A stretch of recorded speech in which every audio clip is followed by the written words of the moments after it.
ایک بیٹے کے اوپر اس کی ماں کا حق زیادہ ہے یا اس کی بیوی کا حق زیادہ ہے؟ اکثر شادی شدہ نوجوانوں سے یہ سوال کیا جاتا ہے، مگر ایسا جواب آپ نے نہیں سنا ہوگا۔ یہ بتائیے گا کہ بیٹے پر اس کی ماں کا زیادہ حق ہے یا اس کی بیوی کا زیادہ حق ہے؟ کہاں سے لاتے ہیں نروز صاحب سوال آپ؟ بیٹے پر اس کی ماں کا کیا حق ہے وہ بھی بتا دیتا ہوں، اور بیوی کا کیا حق ہے وہ بھی بتا دیتا ہوں، خود ہی سمجھ لیجئے گا۔ جی پلیز۔ بیٹے پر ماں کا پتہ ہے کتنا حق ہے؟ جی۔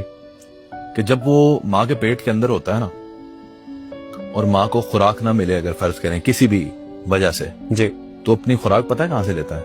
ماں کی ہڈیوں سے۔ ہڈیوں سے؟ جی، اور ماں کی ہڈیوں کو کھا کے، ماں کے گوشت کو کھا کے وہ بنا ہوتا ہے، تو وہ ماں سے بنا ہے۔ اللہ، یہ آپ نے یاد رکھنا ہے۔ صحیح۔ آپ کبھی دیکھتے نہیں ہیں کہ پریگننٹ خواتین اچھی سے اچھی خوراک کیوں کھاتی ہیں؟ ایسے ساڑھے بچے نو لگے گی، ماں کے ذریعے سے خوراک اس کو مل رہی ہوتی ہے۔ صحیح۔ ماں کا اس پہ کیا حق ہے؟ پھر ماں جب اسے پیدا کرتی ہے،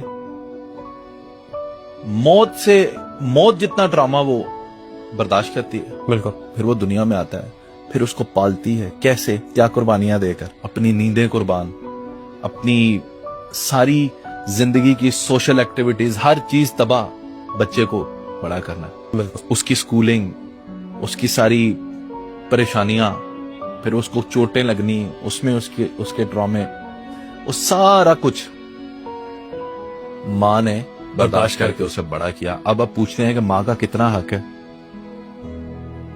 بہت بڑا حق ہے، جو بچہ ساری زندگی ادا نہیں کر سکتا۔